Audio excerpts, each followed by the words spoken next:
ఓం శ్రీ విఘ్నేశ్వరాయ నమః. ఓం నమ శివాయ. సంపూర్ణ కార్తీక మహాపురాణము 16వ రోజు పారాయణము. ప్రథమాధ్యాయము.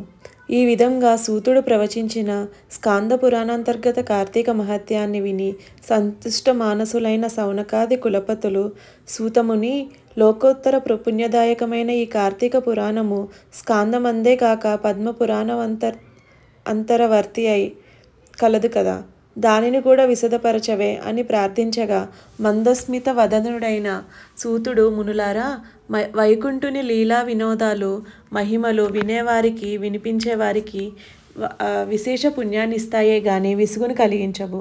భక్తి ప్రవర్తులతో మీరు కోరాలే గాని గురు ప్రసాదిత సత్యానుసారం వక్కానిస్తాను వినండి. స్కాంద పురాణంలో జనక మహారాజులకు వశిష్ఠుల వారెలా ఈ మహత్యాన్ని బోధించారో అదేవిధంగా పద్మ పురాణంలో సత్యభామకు శ్రీమన్నారాయణుడైన శ్రీకృష్ణ పరమాత్మ ముఖతః ఈ కార్తీక మాస విశేషాలన్నీ వివరించబడ్డాయి. పారిజాతాపహరణం. ఒకానొకప్పుడు నారద మహర్షి స్వర్గం నుంచి ఒక పారిజాత సుమాన్ని తెచ్చి కృష్ణునికిచ్చి, ఓ హరి, నీకున్న 16,000 ఎనమండుగురు భార్యలలోనూ నీకు అత్యంత ప్రియమైన ఆమెకు ఈ పువ్వును ఇయ్యవయ్యా అని కోరాడు. ఆ సమయానికి రుక్మిణి అక్కడే ఉంది.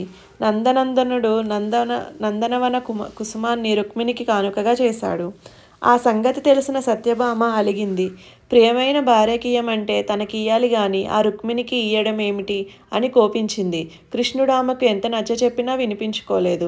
పారిజాత వృక్షాన్ని తెచ్చి తన పెరటిలో పాదు కొలిపేదాకా ఊరుకునేది లేదని బెదిరించింది.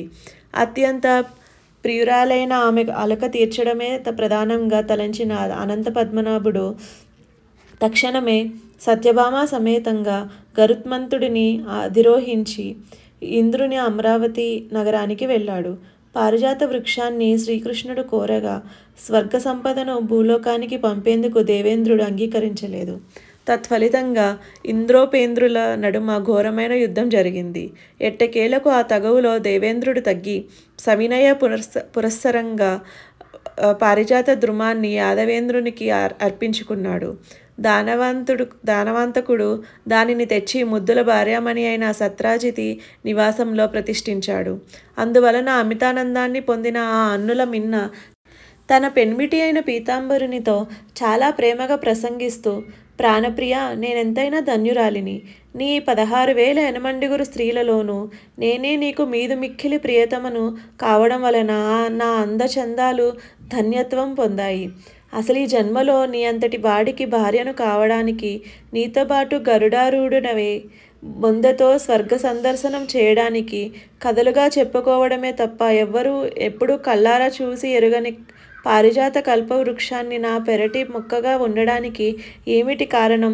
నేను నిన్ను తులాభార రూపంగా నారదుడికి ధారపోసిన, అలిగిన ఆవేశంలో నిన్ను వామపాదాన తాడించిన నువ్వు మాత్రం నా మీద నువ్వు గింజంత కోపం కూడా చూపకుండా ఇలా ప్రేమిస్తున్నావంటే ఈ నీ ఆదరాభిమాన రాగాలు పొందడానికి నేను గత జన్మలలో చేసిన పుణ్యం ఏమిటి? అదీగాక జన్మకి నీ జంటను ఎడబాయకుండా ఉండాలంటే నేనిప్పుడు ఇంకా ఏం చేయాలి అని అడిగింది. అందుకు ముకుందుడు మందహాసం చేస్తూ, ఓ నారీలలామా, సత్యభామ, నీవు నన్ను కోరరానిది కోరినా, చెప్పకుండా అడిగినా, ఇయరానిదే దానిని ఆశించినా కూడా నీ సమస్త వాంఛలను నెరవేర్చి సంతృప్తురాలను చేయడమే నా విధి. అందుకు కారణం నీ పూర్వజన్మమే అంటూ ఇలా చెప్పసాగాడు. సత్యభామ పూర్వజన్మము. కృతయుగాంత కాలంలో మాయా అనే నగరంలో దేవశర్మ అనే వేద పండితుడు ఉండేవాడు. అతనికి లేక కలిగిన ఒకే ఒక్క ఆడబిడ్డ గుణవతి. అల్లారు ముద్దుగా పెంచుకున్న ఆ పిల్లని తన శిష్య పరంపరలోని వాడే అయిన చంద్రుడనే వానికిచ్చి పెండ్లి జరిపించాడు దేవశర్మ. ఒకనాడు ఆ జామాతలిద్దరూ కలిసి సమిధలను దర్భలను తెచ్చుకునే నిమిత్తంగా అడవికి వెళ్ళి అక్కడ ఒక రాక్షసుని చేత హతమార్చబడ్డారు. బ్రాహ్మణులు, ధర్మాత్ములు, నిత్య సూర్యోపాస్తి పరులు అయిన వారి జీవిత విజ్ఞానాన్ని మెచ్చి విష్ణుమూర్తి శైవులు గాని, గానపత్యులు గాని, సౌరవ్రతులు గాని, శాక్తేయులు గాని వీరందరూ కూడా వాన చినుకులు వాగులై, వంకలై, నదులై తుదకు సముద్రాన్ని చెందినట్టుగా నన్నే పొందుతున్నారు. పుత్ర భాత్రాది నామాలతో దేవదత్తునిలాగా నేనే వివిధ నామారూప క్రియాదులతో 5గా విభజించబడి ఉన్నాను. అందువలన మరణించిన మామ అల్లులను మన వైకుంఠానికే తీసుకురమ్మని తన పార్షదులకు ఆజ్ఞాపించాడు. పార్షదులు ప్రభువాజ్ఞను పాటించారు. సూర్య తేజస్తమ కాంతులతో ఆ ఇరువురి జీవాలు వైకుంఠం చేరి విష్ణు సారూప్యాన్ని పొంది విష్ణు సాన్నిధ్యంలోనే మసలసాగాయి. ప్రథమోధ్యాయం సమాప్త. ద్వితీయాధ్యాయము గుణవతి కథ. పితృభర్తృ మరణవార్తను విన్న గుణవతి ఎంతగానో కృంగిపోయినది. కానీ పోయిన వారితో తాము కూడా పోలేము కదా అనుకుని మరణం ఆసన్నమయ్యేదాకా మనుగడ తప్పదు గనుక వేరొక దిక్కులేని ఆ యువతి ఇంట్లో ఉన్న వస్తు సంచయాన్నంతటినీ విక్రయించి తండ్రికి భర్తకు ఉత్తమ గతులకై ఆచరించవలసిన కర్మలను ఆచరించింది.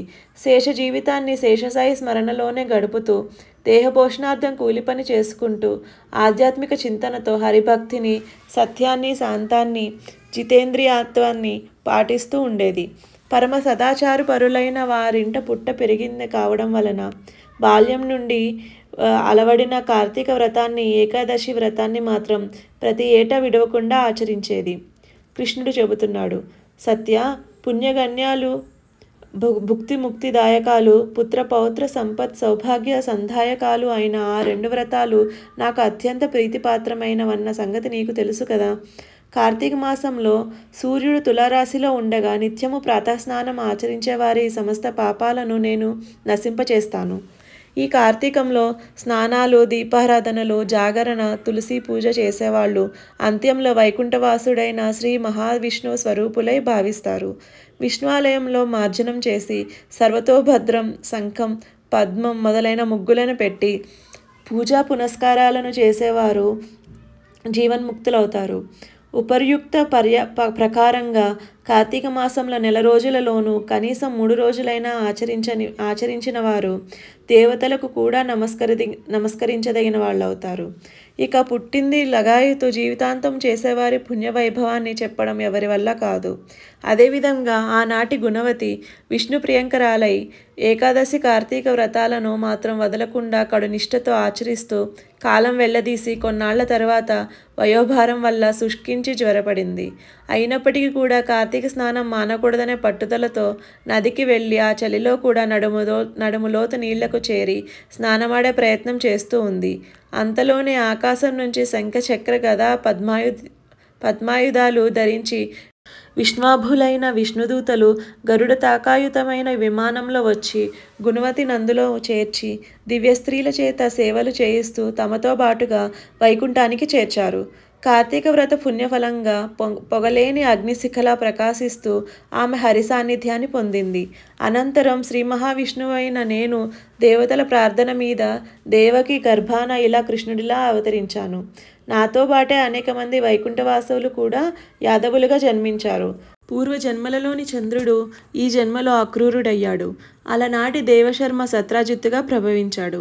బాల్యం నుంచే కార్తీక వ్రతం మీద, నా మీద మాత్రమే మనసు లగ్నం చేసిన గుణవతే నువ్వుగా, అంటే సత్రాజిత్ కుమార్తెమైన సత్యభామగా ఇలా జన్మించావు. ఈ జన్మ వైభోగానికి అంతకు కారణం పూర్వజన్మలోని కార్తీక వ్రతాచరణ పుణ్యలేశమే తప్ప ఇతరం కాదు. ఆ జన్మలో నా ముంగిట తులసి మొక్కను పాతిన పుణ్యానికి ఈ జన్మలో కల్పవృక్షం నీ వాకిట వెలసింది. ఆనాడు కార్తీక దీపారాధన చేసిన ఫలితంగా ఈనాడు నీ ఇంట వంట కూడా లక్ష్మీ కళ స్థిరపడింది. అలనాడు నీ సమస్త వ్రతాచరణ పుణ్యాలను కూడా నారాయణే ఏతి సమర్పయామి అంటూ జగత్పతినైన నాకే దారపోసిన దానికి ప్రతిఫలంగా ఇప్పుడు నా భార్యవయ్యావు. పూర్వజన్మలో జీవితాంతం వరకు కార్తీక వ్రతాన్ని విడువని భక్తిగా ప్రతిగా సృష్టి ఉన్నంత వరకు నీకు నా ఎడబాటు లేని ప్రేమను అనుభవిస్తున్నావు. సాత్రాజితి, నువ్వే కాదు, నీ మాదిరిగా ఎవరైతే కార్తీక వ్రతానుష్ఠానిష్ఠులు నా భక్తి గరిష్ఠులు అయి ఉంటారో వారందరూ కూడా నాకు ఇష్టులై సర్వకాల సర్వావస్థలలోనూ కూడా తత్కారణాల రీత్యా నా వారుగా నా సాన్నిధ్యంలోనే ఉంటూనే ఉంటారు. రాఘవతి, ఒక రహస్యం చెబుతాను విను. తపోదాన యజ్ఞాదికాలను ఎన్నింటినీ నిర్వర్తించినా సరే కార్తీక వ్రతాచరణ పరులకు లభించే పుణ్యంలో 16వ వంతు కూడా పొందలేరని గుర్తుంచుకో. ఉపరి విధంగా శ్రీకృష్ణ ప్రోక్తమైన తన పూర్వజన్మ గాథను, కార్తీక వ్రత పుణ్యఫలాలను విని పులికితాంగి అయిన ఆ పూబోడి తన ప్రియపతి అయిన విశ్వంభరుడికి తన విధేయతలతో ప్రణమిల్లింది. 16వ రోజు బహుళ పాడ్యమి నాటి పారాయణం సమాప్తం. ఓం నమ శివాయ. జై శ్రీమన్నారాయణ.